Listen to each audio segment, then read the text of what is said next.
Hello friend, welcome back to my YouTube channel toll study. तो friend, आज हम start करने वाले हैं क्लास 12th मैथमेटिक्स के अंदर टॉपिक नंबर 4th। ठीक है, जिसके अंदर आज हम स्टार्ट करने वाले हैं shortest distance between two lines. ठीक है, वीडियो को स्टार्ट करने से पहले हमारे चैनल को सब्सक्राइब कर दीजिए, बेल आइकन को ऑल पर सेट कर दीजिए ताकि मैं जितनी भी वीडियो बनाऊँ उनकी नोटिफिकेशन आप तक आराम के साथ पहुँच सके। तो चलिए इसी बात पर करते हैं वीडियो को स्टार्ट। ये रहा हमारे पास आज का टॉपिक, जिसका नाम है हमारे पास shortest distance between two lines. ठीक है, तो आज हम निकालने वाले हैं distance between two skew lines. ठीक है, सबसे पहले हमें पता होना चाहिए इसके अंदर कि स्क्यू लाइंस क्या होता है। ठीक है, उसके बाद हम बात करेंगे कि डिस्टेंस किस तरह से निकाला जाता है। देखो, सबसे पहले हमें पता होना चाहिए स्क्यू लाइंस क्या होता है।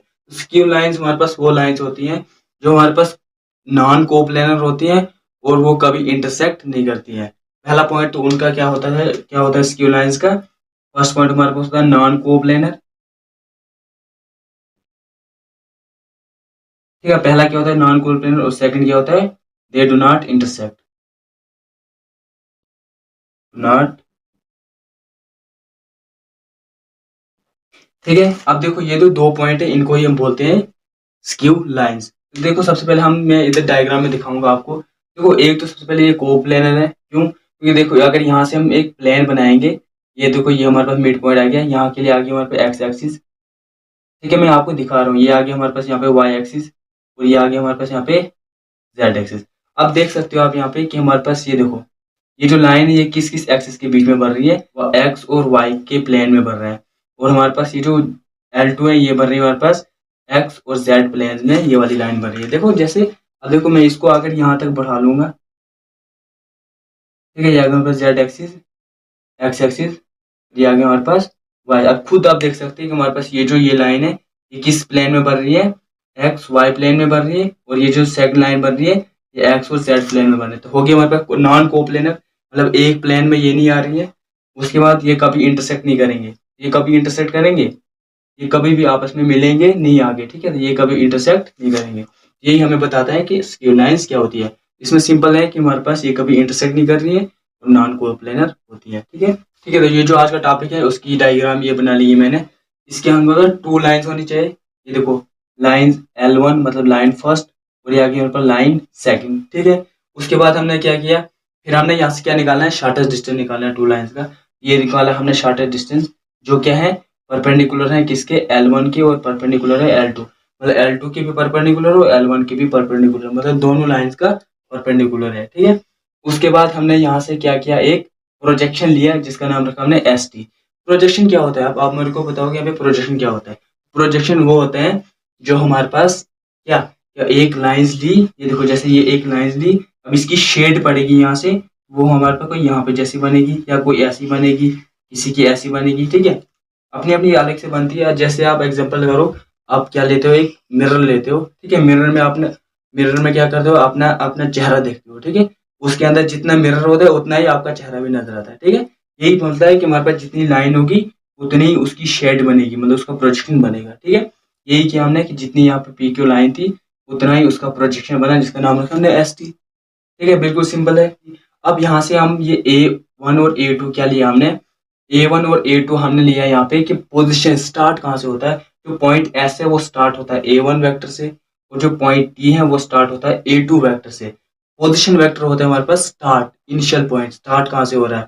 तो देखो ST जो लाइन है, तो S पॉइंट से हमें पोजीशन वेक्टर निकल रहा है A1, और S2 से हमारे पास पोजीशन वेक्टर निकल रहा है A2। इसलिए हमने इसे A1 A2 लिया क्योंकि हमारे पास लाइन 1 है, ये लाइन फर्स्ट है, इसका हमने A1 वेक्टर लिया, और लाइन 2 है ये हमने पोजीशन A2 लिया। ठीक है, बिल्कुल सिंपल है। ये हमारे पास पोजीशन वेक्टर है, ये जो एरो दिया है मैंने, इसका मतलब यहाँ से ही स्टार्ट हो रहा है। ठीक है, पोजीशन वेक्टर से। उसके बाद हमने ये पहले PQ लिया था, फिर इसका प्रोजेक्शन बना था। ठीक है, PQ ये हमारे पास क्या है, shortest distance, shortest distance between two lines, यही हमने फाइंड करना है। ये जब हमारे पास निकल गया तो हमारे पास बोल सकते हैं आंसर हमारे पास ये है। ठीक है, अब इसको हम D भी लिख सकते हैं PQ को, क्योंकि डिस्टेंस है तो ये PQ भी रख सकते हैं, ये आपकी मर्जी है कैसे रख सकते हैं। ठीक है, और इसका हमारे पास यूनिट वेक्टर भी है, एन कैप भी रख सकते हो आप। ठीक है, एन कैप विद PQ, मतलब एन कैप भी रख सकते हो, D भी रख सकते हो, PQ भी रख सकते हो अपनी मर्जी से। उसके बाद L1 के ऊपर हमारे पास कौन सा वेक्टर बन रहा है, कौन सी डायरेक्शन बढ़ रही है B1, और L2 के ऊपर कौन सी डायरेक्शन बढ़ रही है B2। ये हमने पहले वाली वीडियो में भी किया था, जिन्हें वो वाली वीडियो नहीं देखी डिस्क्रिप्शन में जाए आपको लिंक मिल जाएगा। ये हमने किया था एंगल बिटवीन टू लाइन जब निकालते थे, अब हमने ये निकाला था, ठीक है। उसके बाद हमारे पास जो लाइन L1 है उसकी इक्वेशन हमारे पास ये बन रही है और L2 की इक्वेशन हमारे पास ये बन रही है। देखो कैसे, R1 मतलब ये हमारे पास पोजीशन वेक्टर है, R1 is equal to A1 मतलब पोजीशन वेक्टर प्लस वो यहाँ पे क्या बन रहा है, एक पैरामीटर बन रहा है लैम्डा प्लस B1 जो हमारे पे इसकी डायरेक्शन है। इस तरह से यहाँ पे R2 is equal to A2 position vector plus nu यहाँ पे कोई एक और पैरामीटर बन रहा है और B2 जो इसकी डायरेक्शन है। ये हमारे पास क्या बन रही है, इक्वेशन लाइन L2 की और इक्वेशन लाइन L1 की, ठीक है। ये हमने इक्वेशन की है, जिनने ये वाली वीडियो नहीं देखी है डिस्क्रिप्शन में जाए, आपको इसका भी लिंक मिल जाएगा, ठीक है। ये हमने इक्वेशन की है कि ये किस तरह से निकालते हैं और किस तरह से हमारे पास यहाँ पे बनी है, ठीक है। ये हमने वहीं से उठा के लाई और यहाँ पे हम बता सकते हैं कहीं भी कि हमारे पास लाइन 1 की इक्वेशन ये बन रही है और लाइन 2 की इक्वेशन ये बन रही है इन वेक्टर फॉर्म में। याद रखें ये किस फॉर्म में है, इन वेक्टर फॉर्म। ये मैं इधर के रखूंगा, ठीक है, इन,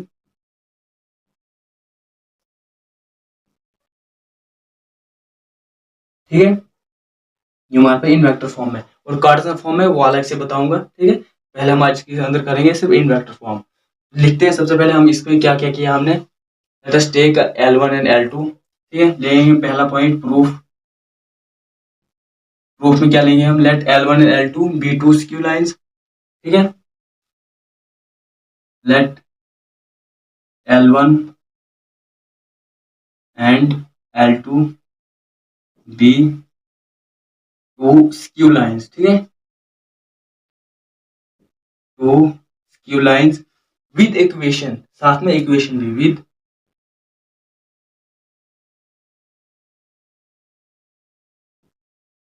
ठीक है, विद इक्वेशन। पहली इक्वेशन क्या बन रही है हमारे पास, R1 इज इक्वल टू जो वेक्टर है, ठीक है, A1 vector plus lambda B1 vector, इसको दे दो इक्वेशन नंबर फर्स्ट। फिर second R2 is equal to A2 vector plus nu B2 vector, इसको दे दो इक्वेशन नंबर सेकंड, ठीक है। हो गया हमारे पास ये, यहाँ तक इसमें कोई आपको दिक्कत है नहीं है, जो डायग्राम बोल रहा है वही हमने किया, ठीक है। यहाँ से आप ये भी लिख सकते हो where A1 is the position vector of S, the position vector of L1, या पोजीशन वेक्टर ऑफ P या S रखो, position vector of P and A2 is position vector of Q या T, एक ही बात है क्योंकि आपस में पैरेलल है। P की जगह Q की जगह T लिख सकते हैं आप, ठीक है, अपनी मर्जी से। तो अब यहाँ से हम क्या लिखेंगे, यहाँ से आप लिख सकते हो वेयर A1 या हमारे पास पोजीशन वेक्टर है, ठीक है।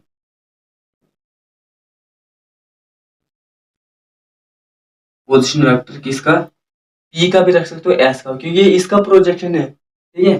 Position vector of P and A2 is equal to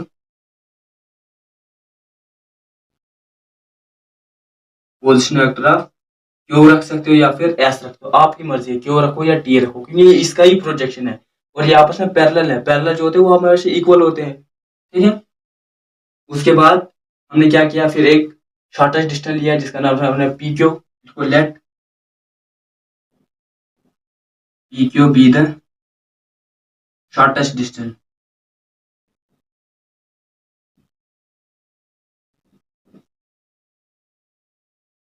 shortest distance between the two skew lines, two skew lines, bracket में लिखेंगे L1 एंड L2, ठीक है। हो गया यहाँ तक। उसके बाद हमने क्या किया, एंड ए का प्रोजेक्शन एस टी, ठीक है, आल्सो टेक, ठीक है, also take projection S T,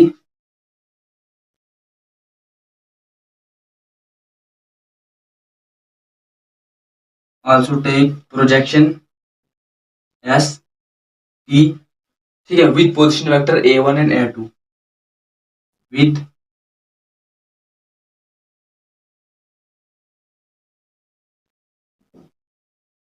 ठीक है, with position vector A1 and A2 लिख सकते हो आप बिल्कुल बड़े आराम के साथ, ठीक है। Position vector on L1 and L2, ये भी लिख सकते हो किसके ऊपर, ऑन L1 एंड L2। ठीक है, अब यहां से आप बोल सकते हैं कि हमारे पास जो पी क्यू है वो दोनों का परपेंडिकुलर है। देखो पी क्यू L1 का भी परपेंडिकुलर और L2 का भी परपेंडिकुलर है, तो यहां से लिखो लेट पी क्यू, मैं डायरेक्ट लिख रहा हूं, ठीक है, let P Q is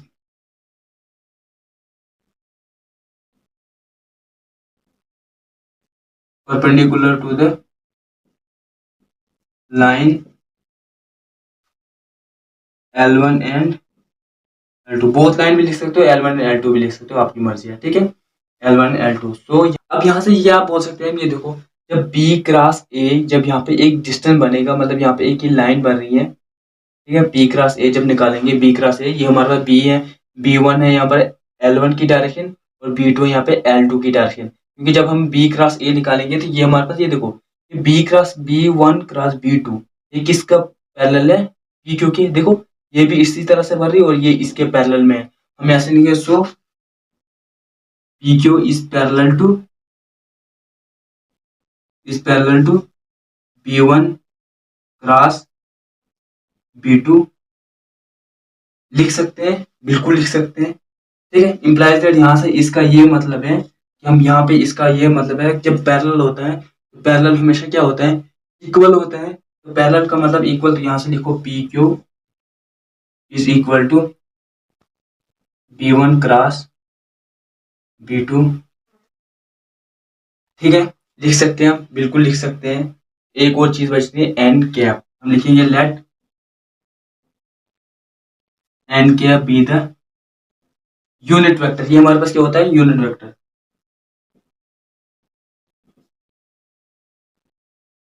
unit vector. ठीक है, इसके अलोंग पी क्यू के अलोंग पी क्यू। ठीक है, तो यहाँ से हम N cap is equal to, देखो क्या लिख सकते हैं हम, एन कैप, ये हमारे पास यूनिट वेक्टर है, और ये हमारे पास क्या है, यहाँ पे पी क्यू है। ठीक है, ये इसका परपेंडिकुलर है, तो यहाँ से हम लिख सकते हैं N cap is equal to cos theta. अभी कॉस थीटा क्यों लिख सकते हैं, मैं अभी बताऊंगा कॉस थीटा क्यों लिखा। अब हम यहाँ से ये ऐसे लिख सकते हैं, N cap is equal to, देखो कॉस थीटा हमने पीछे निकाला था, किसमें, cos theta in vector form में क्या निकाला था हमने, वो हमने निकाला था cos theta is equal to B1 dot B2 divide by magnitude of B1 dot magnitude of B2। ये हमने क्या निकाला था, पीछे निकाला था। अब हम यहाँ क्या करेंगे, यही कास्ट की वैल्यू इधर डाल देंगे, क्या लिखेंगे, इधर B1 cross B2 divide by magnitude of B1 cross B2। ठीक है, ये किया हमने, कुछ नहीं किया ज्यादा, बाकी कुछ नहीं किया। ठीक है, तो यहाँ से हम अब क्या लिख सकते हैं, यहाँ से अब हम ये चीज कर सकते हैं, यहाँ पे लिखेंगे इम्प्लाइज दैट।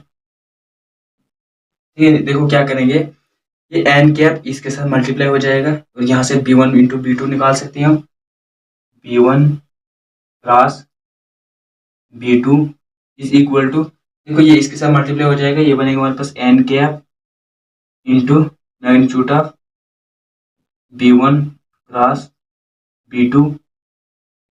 ठीक है, उसके बाद क्या कर सकते हैं, अब हम यहाँ से एक चीज कर सकते हैं, हम एक चीज तो हमें पता है हमारे पास, B1 क्रॉस B2 अभी निकाला हमने, किसके बराबर निकाला, पी क्यू के, तो आगे इधर P Q is equal to N cap as it is.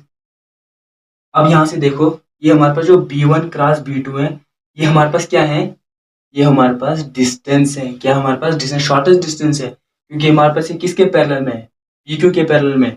हम यहाँ से क्या लिखेंगे, B1 और B2 की जगह हम क्या लिखेंगे, डी लिखेंगे, क्योंकि डी हमारे पास क्या है, डिस्टेंस है। ठीक है, B1 मैग्नीट्यूड B2 की जगह हम क्या लिखेंगे, यहाँ पे डिस्टेंस। ठीक है, ये इसको क्या लिखेंगे हम, distance between L1 and L2, ये मैग्नीट्यूड है B1 क्रॉस B2। ठीक है, तो हम लिखते हैं यहाँ पे कि D is the magnitude of distance between. ठीक है, यहाँ पे लिखते हैं where D is the magni magnitude of shortest distance. Shortest, ठीक है, shortest distance between two lines, ठीक है, बिल्कुल लिख सकते हैं, हम ऐसे लिख सकते हैं क्योंकि डी हमारे पास यहाँ पे क्या है, shortest distance, magnitude of shortest distance, तो जो शॉर्टेस्ट डिस्टेंस का मैग्नीट्यूड निकला वो हमारे पास यहाँ पे डी निकल गया, ठीक है, यहाँ तक आ गई समझ।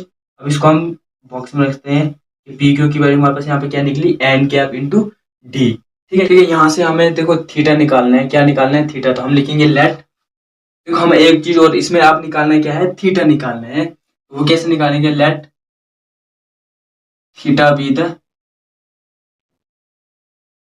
Angle between the line P Q and S T, ठीक है, पी क्यू और एस टी के बीच में थीटा बन रहे हैं, इसको कैसे लिखेंगे, इसको हम ऐसे लिख सकते हैं, ये इसका देखो पी क्यू निकालना है हमें, यहाँ से इसका ये प्रोजेक्शन है, इसके साथ हमारे पास क्या होता है, कास होता है, हम लिखेंगे यहाँ पे P Q is equal to S T, क्योंकि हमारे पास इसका क्या है, प्रोजेक्शन है, और साथ में क्या लिखेंगे हम, कास थीटा, ठीक है, ये हमने क्या निकालना है, एंगल निकालना है, तो इसको हम मैग्नीट्यूड में रखेंगे, ठीक है, कॉस थीटा रख लिया हमने, ठीक है, बट यहाँ से हम ये जानते हैं, क्या जानते हैं कि हमारे पास कॉस थीटा की वैल्यू क्या होती थी, cos theta is equal to,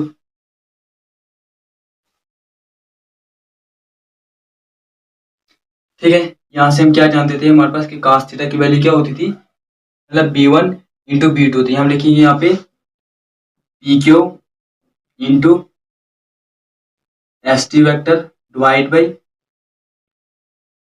P Q magnitude dot S T magnitude, ये हमने किया है पीछे, तो हम ऐसे लिख सकते हैं, ठीक है, हम cos थीटा को ऐसे लिख सकते हैं, बराबर लिख सकते हैं। अब यहाँ से हम क्या करेंगे, cos थीटा को ऐसे रखेंगे, अब हम यहाँ से करेंगे, हम वैल्यू डालते जाएंगे, देखो पी क्यू की वैल्यू हमारे पास यहाँ पे क्या है, एन कैप डी, हम इसको ऐसे लिखते हैं, डी एन कैप बराबर लिख सकते हैं, और ब्रैकेट में हम क्या लिख सकते हैं, पीछे हमने एक एक जगह लिखा था, let S T be the projection, ये लिया था हमने, जिसकी vector A two minus S C, तो वहां से लिखते हैं हमने therefore S T is equal to क्या निकलता है हमारे पास, ये देखो जब एस टी निकालेंगे, डिस्टेंस जब निकालते हैं, तो वो ए टू माइनस ए वन निकालते हैं, मतलब एक पॉइंट से माइनस दूसरा पॉइंट करते हैं, हम ए टू माइनस ए वन, ये हमने कहाँ लिखना है, ये वहां पे डाल देना है, let S T is a projection between two lines with position vector A two and A one, तब वहां पे लिखना है, then S T is equal to A two minus A one, ये वहां पे लिख लेना है, ठीक है, तो यहाँ से हम एस टी की वैल्यू डालेंगे, एस टी की वैल्यू हमारे पास क्या है, ए टू माइनस ए वन, क्योंकि हम डिस्टेंस निकाल रहे हैं, तो डिस्टेंस इस तरह से निकाला जाता है, डिवाइड बाई पी क्यू की, ठीक है, पी क्यू मैग्नीट्यूड, देखो जब भी मैग्नीट्यूड निकालते हैं उसमें हमारे पास मैग्नीट्यूड निकालते हैं उसमें जो डायरेक्शन होती है वो मतलब क्या हो जाती है, कैंसिल हो जाती है, तो यहाँ पे हमारे पास जो पी क्यू की वैल्यू हमारे पास क्या है, एन डी, यहाँ पे हमारे पास जो ये एन कैप है ये हमारे पास क्या हो जाएगा, कैंसिल हो जाएगा, क्योंकि मैग्नीट्यूड में होता है, मैग्नीट्यूड में हमारे पास जो भी डायरेक्शन होती है वो क्या हो जाती है, कैंसिल हो जाती है, क्या बचेगा, ओनली डी के साथ में क्या बचेगा, एस टी, इसको हम ऐसे लिख सकते हैं, ठीक है, अब यहाँ से आगे कर लेंगे हम इसको, is equal to cos theta is equal to, इधर भी लिख लेंगे हम कॉस थीटा, ठीक है, अब यहाँ से क्या करेंगे हम, देखो हमने नीचे निकाला अभी डी, डी की वैल्यू हमें अभी नीचे निकाली, डिस्टेंस, डिस्टेंस क्या निकाला था हमने, B two into B one, मतलब B one into B two, वो हमने यहाँ पे डाला था, magnitude of B one into B two, हम यहाँ पे लिख सकते हैं इधर B one vector into B two vector, ठीक है, इसलिए यहाँ पे देखो डी एन कैप है, एन कैप जब आंसर रखेंगे मैग्नीट्यूड में वो हमारे पास क्या हो जाता है, इसका आर डी मैग्नीट्यूड है, तो मैग्नीट्यूड यहाँ पे खत्म कर लेंगे, एन कैप हमारे पास क्या हो जाएगा, कैंसिल हो जाएगा, तो हमारे पास क्या बचेगा, B one into B two, और साथ में A two minus A one, A two minus A one, और डिवाइड बाई यहाँ से फिर डी एच जाएगा, ठीक है, डी की वैल्यू फिर डालो यहाँ पे, क्या है हमारे पास, डी की वैल्यू डालो यहाँ पे, क्या है हमारे पास, B one into B two, और एस टी एच टी आ जाएगा, क्योंकि एस टी की वैल्यू हमारे पास एच डाल दो, ठीक है, ठीक है, ये निकल गया, अब यहाँ से लिखते हैं हेंस, क्या लिख सकते हैं, हेंस ये हमारे पास जो पी क्यू है, ये हमारे पास जो डी डिस्टेंस निकला, हमें क्या निकालना है यहाँ पे, डी, हमने कि hence required distance,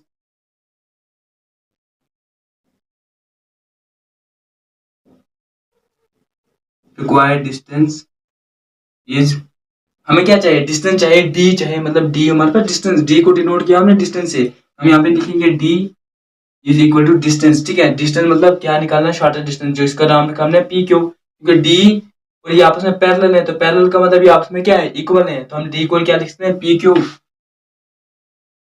is equal to, और पी क्यू किसके पैरेलल में है, एस टी के, तो एस टी भी लिख सकते हैं हम, एस टी हम क्या लिखेंगे, एस टी, और साथ में एंगल कौन सा बन रहा है, कॉस थीटा, एंगल रखेंगे हम कॉस थीटा।